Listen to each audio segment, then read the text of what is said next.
એટલો બધો ખર્ચ થાય એટલે બાપજી ફરી નિર્ણય કર્યો કે રંગજયંતિ આવવાની હોય એના 2-3 દિવસ અગાઉ એ છાના માના નારેશ્વરથી કઈ બીજે ચાલ્યા જાય.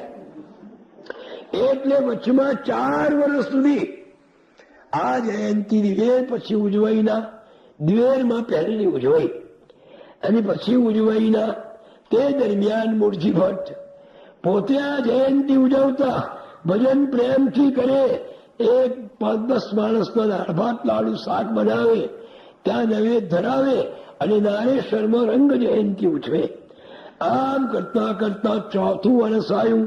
4થા વર્ષે 2001નું વર્ષો અવધૂતજીએ મન વિશે કર્યો વિચાર વિમર્શો. હવે ક્યાં જવું? હવે આ જયંતિ નર્મદાજીમાં જ ઉજવવી છે. નાવડીમાં બેસીને ચાલ્યા જવું અને સિનોર અને અનસુયા એ બેની વચ્ચે આખો દિવસ પસાર કરવો, આવું નક્કી કર્યું. અથવા શુક્લતીર્થ જતા રહેવું. એ જે નાવડીમાં બેસીને જતા હતા અને રસ્તામાં જ આ ઉજવવી હતી. એટલે રસ્તામાં જનોર ગામ આવે. જનોરના પરમ ભક્ત ભીમસિંહજી બાજી એમને ખબર પડી કે બાપજી અહીંયા થઈને આગળ જાય છે, હું કેમ જવા દઉં? એ ભક્તો વીર રજપૂત હતા, બાપજીના પરમ ભક્તો. અવધૂતજી પ્રત્યે એવી જ શ્રદ્ધા કે પોતાનો પ્રાણ પણ આપી દે. આવા સાહસિક ભક્તને પડી જ્યાં ખબર કે અવધૂતજી આવે છે નિજ ગામ હરિપાદર, એટલે નર્મદા કિનારે ઉભા રહ્યા. જ્યાં બાપજીની નાવડી આવી એટલે બધા દોડ્યા કે બાપજી ઘાટ પર આવો, બારોબાર જવાનું નથી. ગુરુ મહારાજ કહ્યું આ કેમ જોડી ગયા? આ બધાને ક્યાંથી ખબર પડી? નાવડી આવી. ભીમસિંહે કહ્યું બાપજી આ ઉતરી જવાનું છે, મારું ઘર ગામ પાવન કરવાનું છે, અમારા પૂર્વના પુણ્ય છે એટલે આ પરી થઈને આવી ગયા, હવે મારા ગામમાં પધારો. એટલે બાપજીએ કહ્યું કે બાજી, એમને ભીમસિંહ બાજી કહેતા બધા. મારે તો આ કોઈને મેં ખબર આપી નથી, છતાંય બધાએ ક્યાંથી જાણ્યું? મારે તો અહીંયા જ ઉજવવી છે. કે ના બાપજી, હવે હું તમને જવા દેવાનો નથી. બાપજીએ હઠ પકડી એટલે ભીમસિંહ રસ્તામાં સૂઈ ગયા. જો આપને જોયું હોય તો બાપજી મારા શરીર ઉપર થઈને ચાલ્યા જાઓ. જો બાપજી મને તરછોડશો, બસ જાવું છે આપને, તરછોડી મુझ ભાવ તો મુझे મુર્દા પર પ્રભુ પગ મૂકીને જાઓ. આવી એની ભક્તિ હતી. મારા મળદા પર પગ મૂકીને જાઓ ભગવાન જવું હોય તો, હું જવા દઉં નહીં. ભક્ત આગળ ભગવાને નમતું જોખવું પડ્યું કે જો પણ કોઈ ધમાલ કરશો નહીં, કોઈ નહીં કરીએ. બાપજીને ગામમાં લઈ ગયા. મહાદેવજીના મંદિરમાં ઉતારો આપ્યો કે જો જરાય દબદબો કશું કરવાનું નહીં. આખી રાત્રિ અવધૂતજી રામજી મંદિરમાં મુકામ કર્યો અને પ્રાતઃકાળ થયો ત્યાં તો વાજો વાગ્યા, મંગલ વાદ્યો વાગ્યા, બંદૂકોનો અવાજ થવા લાગ્યા. બાપજીએ પૂછ્યું કે ભીમસિંહ આ તમે શું કર્યું? ભીમસિંહ કે બાપજી હું તો તમારી જોડે જ બેસી રહ્યો હતો આખી રાત. ગામ લોકોએ કર્યું હોય એમાં શું કરું બાપજી? મારું કઈ ચાલે નહીં. આ એક બાજુ આખું ગામ થઈ ગયું છે બાપજી, અને મને એકલો મૂકી દીધો છે આ લોકોએ. એટલે હવે આખા ગામને હું કેવી રીતે પહોંચી વળું? બાજી કહે આ ગામને મુજથી શે પહોંચાય, હું રહી ગયો એકલો, કહો હવે શું થાય? એક પણ આખું ગામને હું એકલો છે, એક હું શે પહોંચી વળું, સામે લોક અનેક. બાપજી કે છે દોરી સંચાર તમારો છે અને પાછા આવી વાત કરો છો. આવી રીતે બાપજીની 2001માં જયંતિ જનોરમાં ઉજવાઈ. જનોરમાં આનંદ થઈ ગયો બધાને. પછી જનોર પછી ફરી ઉત્સાહ અને બીજી પાછી ભગવાનની જયંતિ. આમ એક પછી 46મી જયંતિ ભગવાનની આવી. એ અને 47મી જયંતિ ખૂબ ધામધૂમથી ઉમલ્લા ગામમાં ઉજવાઈ.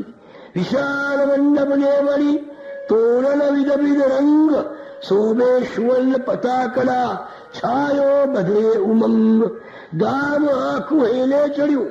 ઉમલ્લા ગામ એ 47મી જયંતિ બાપજીની 2002 માં ઉમલ્લામાં ઉજવાઈ. નાચે કૂદે મોદથી દઈને તાલી તાલ. ગુરુ લીલામૃત ચલો થાય પારાયણ. પૂજન કીર્તન ધૂનથી ગાજી રહ્યું ગગન. આજ ઉમલ્લા ગામ બન્યું ભક્તિમાં મત્તો. નયન મનોહર રંગની નિરખીને મૂરતો. ભાઈલાલ ભાઈ દેસાઈને, ચતુરભાઈ પટેલ, મથુરભાઈ ગોવિંદભાઈ, જામ્યો જબરો મેળ. આ બધા બાપજીના પરમ ભક્તો. ડાયાભાઈ જગદીશને બીજા યુવાનો અન્ય જયંતિભાઈ પંડ્યા જીવન બનાવ્યું ધન્ય. આવા એ બાપજીના ભક્તો હતા. પંડ્યા કાકાને વળી એ પાદરિયા ભક્તો ઉત્સવા ઉજવી રહ્યા. થઈ ઉત્સાહે રતો. ભજન ભાસ્કર આપણા સુમનલાલ માસ્તર રમજજ ધૂન ભજનની મચાવતા મધુસ્વર. એવો આનંદ આવી ગયો. આ ઉત્સવમાં એમણે આપ્યું માર્ગદર્શન. ધન્ય બન્યું આ ગામનું ખમીરવંત યૌવન. દત્ત દત્ત નાનાદથી ગરજી ઉઠ્યું ગામ. 47મી રંગની જયંતિ ઉજવી આમ. 2002 વિક્રમ સંમતે અલખ કહે સુન શિષ્ય તું તારી મન સંદેહ. પછી 2003ની જયંતિ એટલે 48મી જયંતિ ભગવાનની પોરમાં ઉજવાઈ. એ વખતે એક ચમત્કાર બન્યો. ભગવાન આવવાના હતા. ઇટોલા ઉતરીને પોર આવવાના. ઇટોલા ગામની પોર આવવાની જે ઝોપા આગળ એક મુસલમાન રહેતો હતો. એનું નામ મુસ્તફા. એની નાનકડી એક રેવડી ટીકડીઓ અને આવી બધી બંગડીઓની એવી દુકાન હતી. સાવ ગરીબ બિચારો, પણ છતાંય એનો એ અલ્લાહનો વાલિયો હતો. દરરોજ 2-3 વાર તો એ નમાજ પડતો હતો. આવો પેલો મુસ્તફા. મનમાં એને અતિ આનંદ હતો. એને ખબર પડી કે ભાઈ અહીંયા થઈને નારેશ્વરના મહારાજ આવતીકાલે પહોંચ જઈ રહ્યા છે. પેલાને વિચાર થયો કે બાપજીને મારે કઈ આપવું જોઈએ. આવો મહાન વાલિયો મારી દુકાન આગળ થઈને જાય અને હું કશું ના કરું, એ કેમ ચાલે? એટલે એમણે પેલા મુસ્તફાએ વડોદરા જઈને એક અત્તરની શીશી લઈ આવ્યો. એને મનમાં નિર્ણય કર્યો કે જયારે બાપજી અહીંયા થઈને પસાર થાય ત્યારે એમના પર અત્તર છોટી દો. એના ઘર આગળ થઈને જ રસ્તો. આખું ગામ આવેલું, હજારો માણસ. સળગારેલી રેલ બાપજીની સામે આવેલી. ગાડી આવી, બાપજી ઉતર્યા. અને ત્યાં તો ઉતર્યા એટલે એટલું બધું માણસ કે પેલા વોલેન્ટિયરોએ ચારે બાજુએ કોર્ડન કરી દીધી. કોઈને અંદર જવા ન દે. અને બાપજી મુક્ત રીતે ચાલે એવી રીતે સ્ટેશનથી ઠેઠ એ ઝોપા સુધી લાવ્યા. ઝોપા આગળની દુકાન. પેલો હાથમાં અત્તર લઈને ઉભો છે કે બાપજી આવે તો હું એમ છાંટી દઉં. પણ એવા વોલેન્ટિયરો કોઈએ અંદર ન જવા દે. તો આને બિચારાને કોણ જવા દે? બાપજી તો વોલેન્ટિયરની કોર્ડન સાથે પેલા ગાળા જે સળગારેલો ડમણિયું હતું ત્યાં ગયા. એમાં બિરાજી ગયા અને ચાલ્યા ગયા. જબકી જાજો મુસ્તફા. પેલા તો હાથમાં આમાં જ રહી ગઈ એની અત્તરની શીશી કે જતો રહ્યો. જતા રહ્યા તો મારાથી છંટાયું નહીં. જબકી જાજો મુસ્તફા કઈક વિચારે એમ. અત્તર શીશી હાથમાં હતી તેમની તેમ. કઈક વિચાર કર્યા પછી આવ્યું એને ભાન કે અત્તર લીધા વિના રે ચાલી ગયો મસ્તાન. મારું અત્તર લીધા વગર ગયો. એને બહુ દુઃખ થયું. પોતે દુકાનને છૂની મૂકીને પાછળ દોડે. તો પણ આ હિન્દુઓના સંત હતા. મુસલમાનોને અંદર ન જવા દે તો એ થાકે બિચારો ગયો નહીં. આખો દિવસ ખાવાનું ના ભાવ્યું. આને આ વિચાર કર્યા કરે કે મેં અખ્તર લાવ્યો અને વાલિયાને મારાથી અખ્તર ના છંટાયું. આમ કરતો રાત પડી. મારા પૂર્વના કર્મ સેવ હું નાચી જ છે એટલે એના શરીર પર અત્તર ન છોડી શક્યો. આવો વિચાર કરતા કરતા એ રાત્રે સુઈ ગયો. એની આંખ મળી ત્યાં એને દ્રષ્ટાંત થયું અને જાણે કે એની સામે બાપજી આવીને દૂધ આવીને ઉભા છે. જટાજૂત શિર પર એને વિકસિત નયન વિશાલ દિવ્ય તેજથી રસલસે તગ જગતું હા ભાલ. શરદ ચંદ્ર સબ મુખ પર મધુર હાસ્ય રે લાય. યુગ યુગ તક નિરખ્યા કરું તો એને તૃપ્તિ થાય. આવું સ્વરૂપ હતું. અલગજી કે છે કે ધન્ય ભાગ્ય એ યવનનો કે યોગી ના સિર તાજ એની નેક યકીનથી ખડો સામને આજ.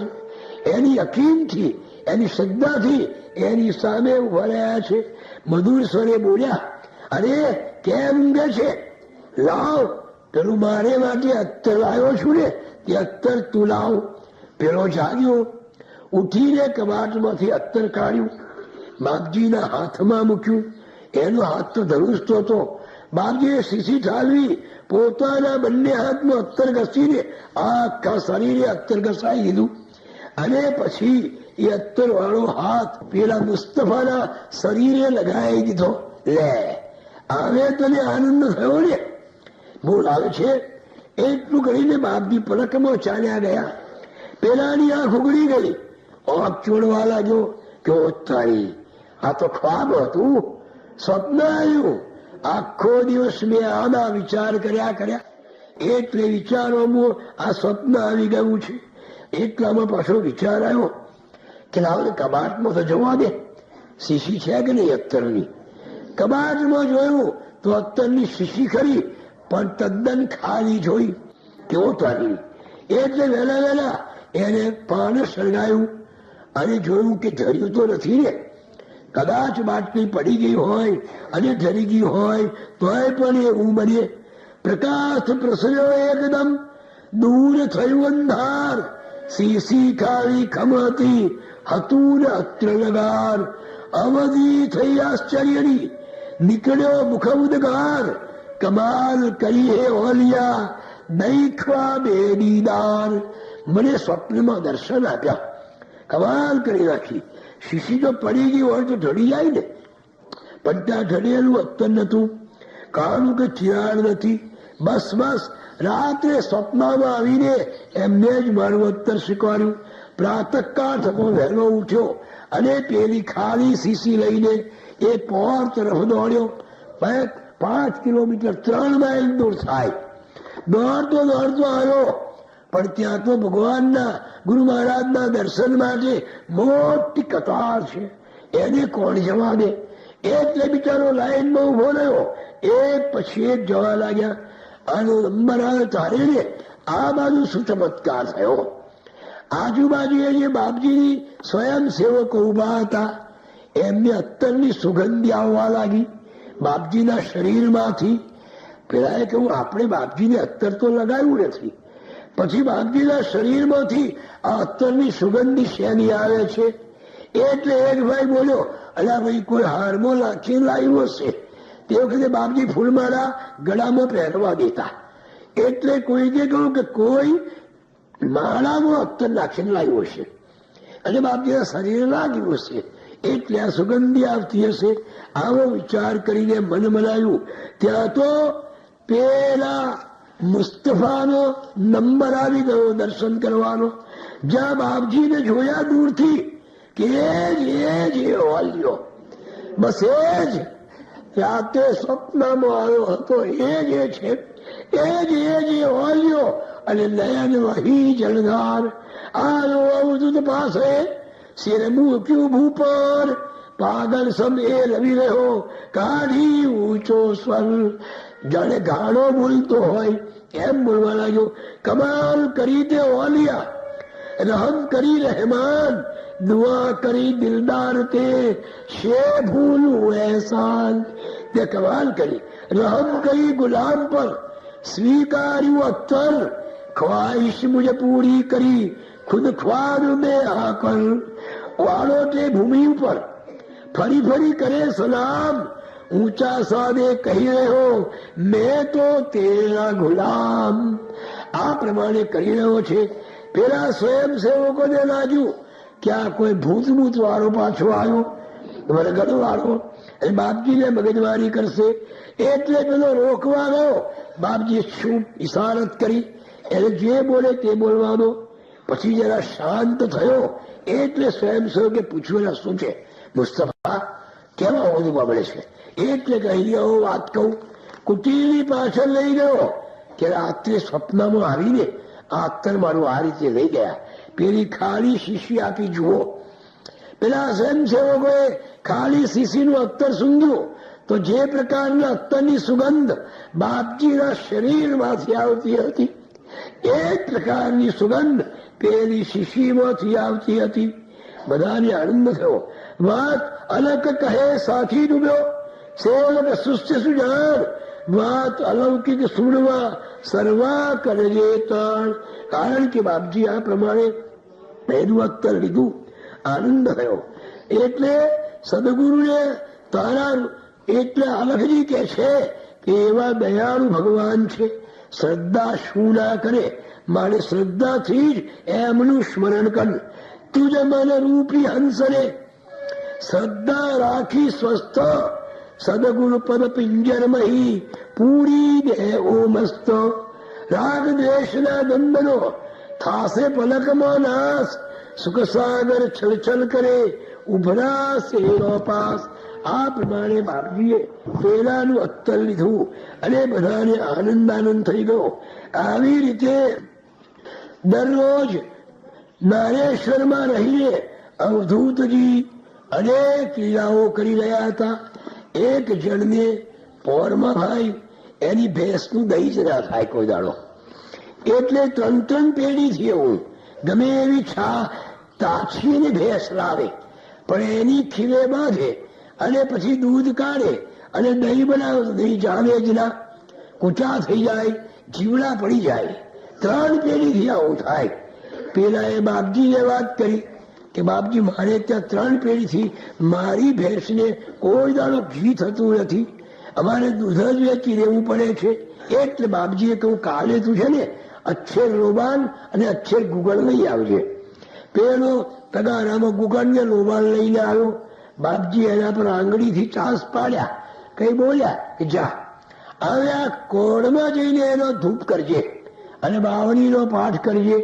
પેલા એ કર્યું, 3 દિવસમાં સારું થઈ ગયું।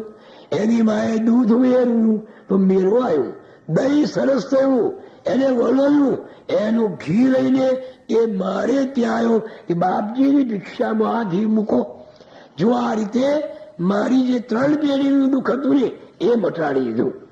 અવધૂતજી આ પ્રમાણે નાની નાની લીલાઓ કરી રહ્યા છે અને બધાને પોતાના સમજાવી રહ્યા છે કે ભાઈ જે સંતો છે એ પૃથ્વી પરના હરતા ફરતા ઈશ્વરો છે, એ પોતાનું કાર્ય કરવા આવ્યા છે, એ કઈ ને કઈ કરીને જ જાય છે।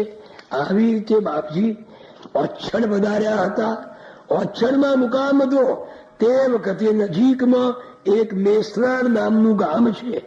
એ મેસરાળ ગામના એક બ્રહ્મભટ્ટ ભાઈ એ બાપજીને પૂછવા આવ્યા કે બાપજી નજીક મારું ગામ છે તો આપ મારા ગામ પધારો, મને આનંદ થશે। એટલે બાપજી કે ચાલો તારે આવીશ ભાઈ। બીજે દિવસે બાપજી મેસરાળ ગયા।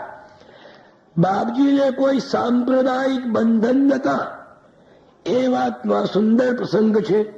મેસરાળમાં લગભગ 70% મુસલમાનોની વસ્તી અને થોડાક જ આપણે હિન્દુઓ।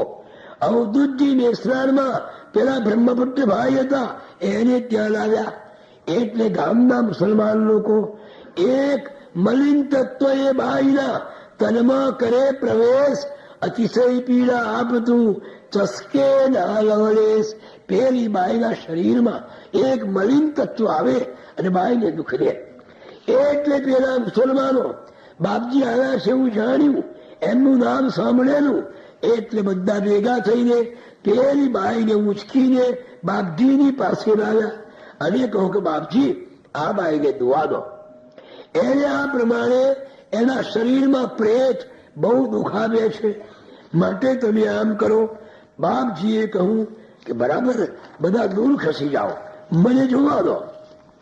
બાઈને જોઈ પછી બાપજી બોલ્યા કે એક કામ કરો, તમારા ગામમાંથી જે સાચો મુસલમાન હોય, પાક મુસલમાન, એ પાક મુસલમાનના ઘરનો એક પ્યારો ભરીને પાણી લઈ આવો. એ પછી હું મંત્રી આપું એટલે આ બાઈને સારું થઈ જાય. પેલા બધા એકબીજાની સામે જોવા લાગ્યા કે આપણે બધા કઈ પાક મુસલમાન છે. પાક મુસલમાન તો સટ્ટો ના રમે, વ્યાજ ના લે, દારૂ ના પીએ, કોઈનું બોલું ના ઈચ્છે.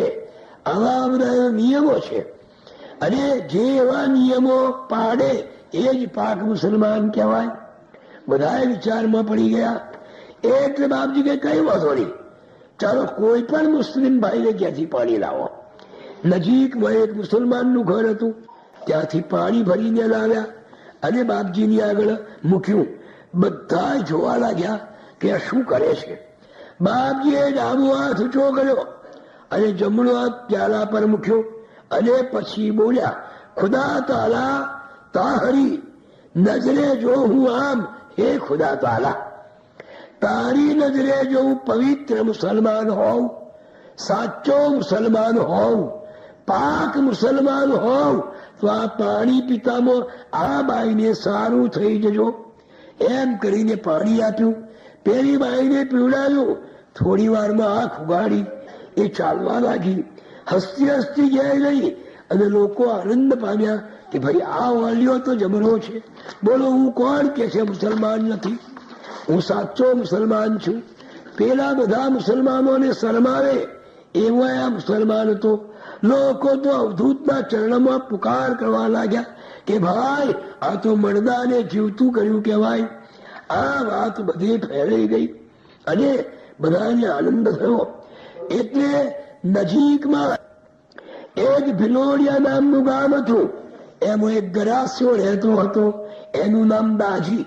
બિચારો પ્રેમથી ભગવાનનું ભજન કરે, ખેતી કરે, મહેનત કરે અને પરસેવાની કમાણી ખાય. પવિત્ર માણસ, ચોખ્ખો માણસ. એટલે ગામમાં બધા એને દાજી ભગત કે. કોણ જાણે ભાઈ, એના પૂર્વનો કોઈ યોગ હશે એટલે પેલો દાજી ભગતની દાગડી ચસકી ગઈ, ગાડો થઈ ગયો. કેવો ઉન્નત નો લાયો, દોડમ દોડ કરી મૂકે અને ચીસો પાડી એમ. ગર્વ ખરી ચીજો બધી ફેંકે ઘરની બહાર, ફેંકે પથરા લોક પર, મારે કોઈને માર. પેલો દાજી એવો ગાડો થઈ ગયો કે પથરા ફેંકે, મારે. કોઈનો માથો ફોડ્યા, કોઈના વાસણો તોડ્યા. બધા ક્યાં શું કરીશું આવે. ગ્રામ લોક આ દાદી ભગત થી ત્રાસી ગયા. એટલે જુવાનિયાઓએ ભેગા થઈને આ દાજીને પકડી લીધો. એના બે પગ બાંધી દીધા, હાથ બાંધી દીધા અને ઘરમાં લઈ ગયા. લોખંડની બેડીઓ એના પગમાં નાખી દીધી. તારે માથે જીભ પેલા ભીતની સાથે માથું અફાડે, માથ હાથની કુડીઓ મારે. જરાય શાંત ના થાય. એક થાંભલો હતો, એ થાંભલા સાથે એને સજ્જડ બાંધી દીધો. હવે શું થાય? બિચારા ગરીબ માણસ. કોઈકે કહ્યું કે ભાઈ નારેશ્વરમાં લઈ જાઓ. નારેશ્વરના મહારાજ ઘોડાઓને દયા કરી દે છે ભાઈ. કેમ? જેમ તેમ બાંધીને દાજીને નાખ્યો પેલા દમડિયામાં અને લાવ્યા નારેશ્વર. સ્નાન કર્યા સિવાય બાપજી પાસે જવાય નહીં. એટલે સ્નાન જેમ તેમ નર્મદામાં કરાયું અને પછી એને બિચારાને ઉંચકીને જેમ તેમ બાપજી પાસે લાવ્યા. બાપજી તો બોધી સમલી મનાની છે, બેઠા છે અવધૂત. રોમ રોમ થી ફૂટી રહ્યા તેજ રશ્મિ અદભૂત. પદ્મ સમાબે નેત્રમાં શાંતિનો સાગર છલછલ કર ભૂગવી રહ્યો અદભુત રત્નાગર. તેજસ્વી એ ભાલને જટા લટુડી વાહ, દર્શન માત્રે ભક્તના દૂર કરી દેદા. પૂર્ણચંદ્ર સમ મુખડું તેજ રશ્મિ રે લાય, અસ્ત પ્રહર નિરખ્યા કરે તોયન નયન ધરાય. એવું ભગવાનનું સ્વરૂપ હતું. મંદ હાસ્ય મુખ પર્યા વેતું અનરાધાર. આત્માના આનંદનો એ તો આવિષ્કાર. આવિષ્કાર થતો હતો અંદરના આનંદનો. એવા દીન અવધૂતજીની નજર પેલા દાજી ઉપર પડી. લગ્ગર વગ્ગર શરીરને, ચક્કર વક્કર આંખ, બંધાયેલો દોરણે સાવ બિચારો રાખ. એની આ જકડાયેલી દશા જોઈ અને રંગનું હૃદય દ્રવી ગયું. એક વખત બોલ્યા, એના બંધન તોડી નાખો, બેડી તોડી નાખો. કે બાપજી તોડી રાખીશું ને તો તોફાન કરી મૂકશે, અહીંયા ચીસાચીસ કરીને નાચશે, કોઈને મારી બેસશે, માટે તોડવા જેવી નથી. કે નહીં, હું કઉ છું ને એના બંધન તોડી નાખો. એટલે પેલાઓએ એનો બંધન તોડ્યા. અડધા આગળ નાસી ગયા કે આપણા પર કઈ પાછો એ ના કરે. બંધન તોડ્યા. જોઈ અને બંધન વગરનો દાજી જોયો. એટલે ભગવાન ઉચ્ચ પેલો દાજી નાસવા જાય છે. એટલે બાપજી બોલ્યા, ઓ બાપજી મુક્ત. ઓ કહે બાપજી એ હરે છોડી દો એક વાર, કેવું તોફાન કરે છે એ જોવા દો લગાડ. બેડીઓ તૂટી ગઈ અને રાજી અને જે દાજી પર નજર કરી, જેવી તૂટી બેડીઓ મુક્ત થઈ જાય કાય. દાજી અવધૂત ચરણમાં જઈને લાગ્યા પ્યાય. અવધૂતજીના શરણમાં પોતાનું મસ્તક મૂકી દીધું. સાષ્ટાંગ દંડવત પ્રણામ કર્યા. કંઠન થઈ ગયો. બિચારો અભણ શું બોલે, આંસુ વહી રહ્યા છે. દાજી ડાયા ડમરા થઈ ગયા. કોઈ દુઃખ ના રહ્યું. બધા લોકો ખૂબ હરકાઈ ગયા. એટલે પેલા ભક્તે કહ્યું, ભગવાન હું તો ગરીબ અને ગરીબ ખેડૂત છું, હું શું આપું? મારે લાયક કઈ સેવા કહો ભગવાન. તમે તો દ્રષ્ટિ કરીને મને સારો કરી દીધો. હું દીનહીન લાચાર શું સેવા કરું? એટલે બાપજીએ કહ્યું, જુઓ ભગવાન, હે તમે એક કામ કરો કે રેવાજીના ઘાટથી ઘડે ઘડા ભરીને પાણી લાવો. અને આ જે ફૂડ છોડ છે એ બધાને પાણી રેડો અને બધાને ઉછેરો. સેવાના સત્કાર્યથી જશે તમારું દુઃખ. સેવા કરીને સ્થાનની પામો અનુપમ સુખ. સ્થાનની સેવા કરો એટલે તમારું દુઃખ જતું રહેશે. બસ દાજીએ તો હોશે હોશે દેગડા ભરી લાવે, દિગંબરા દિગંબરા કરતો જાય. બધા જ ઝાડ પાનને પાણી રેડે અને આનંદ કરે. એક મહિના સુધી દાજી રહ્યો. અત્યારે જે લીમડાઓ વગેરે ઉછેરા છે ને એ દાજીની મહેનતના છે. હવે બરાબર દાજીને સારું થઈ ગયું. એટલે બાપજીએ કહ્યું કે હવે તમારે ઘેર જાઓ, તમને સારું થઈ ગયું છે, હવે રહેવાની જરૂર નથી. બાપજી પણ હું શું કરીશ? મારે ગામ જાઉં ભગવાન, પણ તમારો આ ભાર કેવી રીતે મૂકું? એક મારી વિનંતી સ્વીકારો પ્રભુ. બોલ શું છે દાજી? કે તમે એક વખત મારે ઘેર આવો. ભિલોડિયા મારું ગામ છે, ગરીબ ખેડૂત છું ભગવાન, પણ એક વખત મારે ઘેર આવો.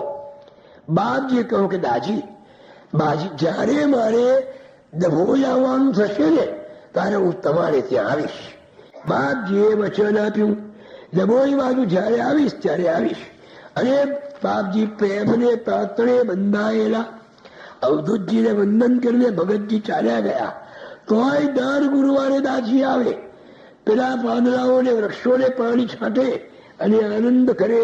આમ કરતા કરતા એક વખતે અવધૂતજી ને શું થયું? અવધૂતજીને ભિલોડિયા નજીકના વજીરિયા નામનું ગામ છે. એ વજીરિયા ગામમાં પધાર્યા. ભિલોડિયાના ઠાકોરને ખબર પડી કે વજીરિયામાં રંગવધૂતજી મહારાજ આવ્યા છે. સારોદના ઠાકોરના એ સંબંધી હતા. સારોદના ઠાકોર બાપજીના પરમ ભક્ત હતા અને ટ્રસ્ટના પ્રમુખ હતા. પેલા ઠાકોરે વિચાર્યું કે મારા સગાનો ગુરુ આવે અને હું ન બોલાવું તો સગાને ખોટું લાગે. બાપજી પ્રત્યે ભાવ નથી, પણ પેલા સગાને ખોટું ન લાગે એટલે મારે બોલાવવા પડે. કે છે ઠાકોર, તમારા ગામની ભાગોને અમારા બાપજી આવ્યા અને તમે કશી કર્યું નહીં, એટલે મારે આમંત્રણ તો આપવું પડે. એટલે પેલા જે ભિલોડિયાના ઠાકોર હતા એ વજીરિયા ગામમાં બાપજીને આમંત્રણ આપવા ગયા. ઉનાળાનો વૈશાખ મહિનાનો દિવસ, બરાબર તાપ છે, બપોરના સમયે ગયા છે. બાપજી આરામમાં છે. એટલે ઠાકોરે પૂછ્યું કે મારે બાપજીની સાથે વાતચીત કરવી છે, મળવું છે. કે ભાઈ બાપજી અમને આરામમાં છે, 3 વાગે આવો. કે ભલે. એટલે વજીરિયાના ઠાકોરની ઘેર ગયા. 2 ઠાકોરો મળ્યા, ચા નાસ્તો અને પછી તો વાતોમાં પડી ગયા.